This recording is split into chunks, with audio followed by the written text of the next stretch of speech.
La subasta notarial es una novedad que se ha introducido ahora últimamente, están regulados los artículos 72 y siguientes de la ley del notariado,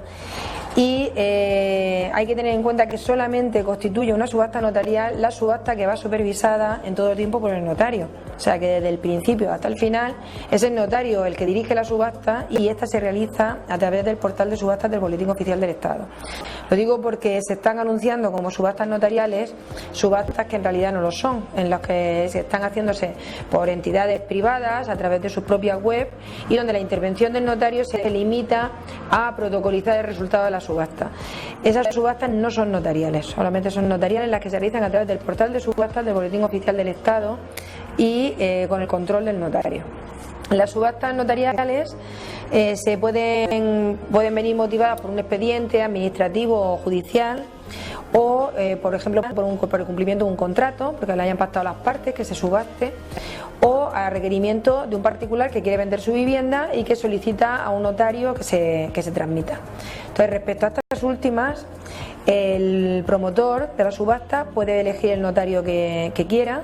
es de libre elección. También puede determinar cuáles son las condiciones que van a regir la subasta. En el caso de que no haya establecido unas condiciones especiales, pues se aplica supletoriamente la legislación notarial.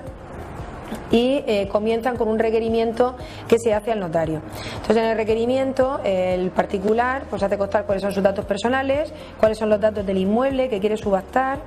las características físicas del mismo, cuál es el estado de cargas, su situación arrendaticia y su situación urbanística, y cuál es el estado de deudas, si tiene pendiente algún tipo de comunidad de propietarios, de recibos de contribución, etcétera.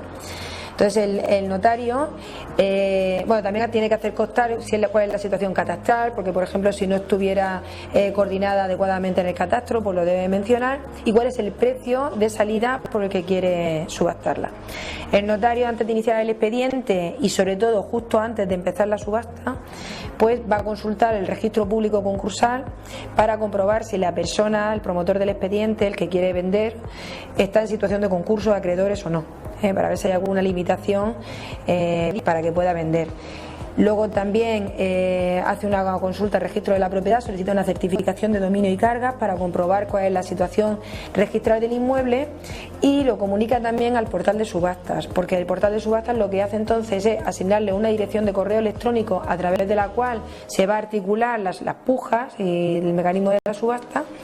Y por otra parte también le notifica que se va a subastar ese inmueble para que no se pueda subastar dos veces el mismo inmueble en el portal de subastas. Una vez que se decide iniciar el expediente, se procede a la publicación de la subasta. La publicación de la subasta, para publicarla, simplemente se hace constar quién es el notario que estaba llevando la subasta, el número de protocolo del acta y cuál es la dirección de correo electrónico que nos ha asignado el portal de subastas. Una vez que entramos en el portal de subastas, ahí tenemos toda la información referente al inmueble, pues de todo lo que hemos comentado anteriormente, de titularidad, de estado de carga, de situación arrendaticia, etcétera. Y una serie de menciones especiales, como por ejemplo si se puede visitar el inmueble, si hay algún tipo de documentación interesante para el inmueble que se puedan examinar en la notaría, si el vendedor se ha reservado, por ejemplo, el derecho a no aceptar el remate, o sea, a pesar de haber fijado un precio mínimo en la subasta y aunque se superara la subasta, finalmente él se reserva el derecho de decidir si no quiere vender, aunque se obtenga un precio superior. Si se puede ceder el remate a un tercero, o sea, si la persona que se adjudica el bien en la subasta, antes de hacer el acto definitivo de otorgamiento de la escritura, puede ceder ese remate a otra tercera persona. Si el precio se puede aplazar o no, el precio de adjudicación en la subasta, el pago del precio. Y sobre todo cuál es la cantidad que se tiene que consignar para poder intervenir en la subasta. Siempre hay que consignar una cantidad mínima, que suele ser el 5%, pero bueno, se puede fijar una cantidad superior. Todas estas condiciones aparecen en el portal de subasta y se puede acceder directamente a esa información a través de la dirección de correo electrónico que se proporciona en el anuncio de la subasta. Por otra parte, el notario, una vez que se empieza la subasta, pues notifica a los arrendatarios o ocupantes del inmueble que se va a proceder a la subasta y también lo notifica a los titulares de cargas que resulten de la certificación de dominio y cargas que ha pedido el registro de la propiedad. A continuación se inicia el periodo para poder presentar las pujas Suele ser de 20 días, pero también en las condiciones de la subasta el promotor del expediente puede fijar un plazo diferente. Y una vez transcurrido ese plazo, pues el notario comprueba en el portal de subastas qué pujas han presentado y cuál de ellas resultaría la adjudicataria del inmueble. Una vez que se ha determinado quién es el adjudicatario del inmueble, se hace una diligencia por parte del notario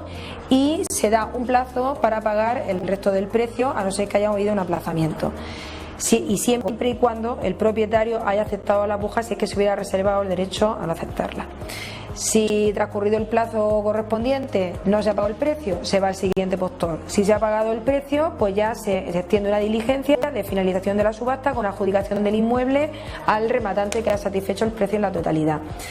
En ese supuesto ya hay que otorgar la escritura pública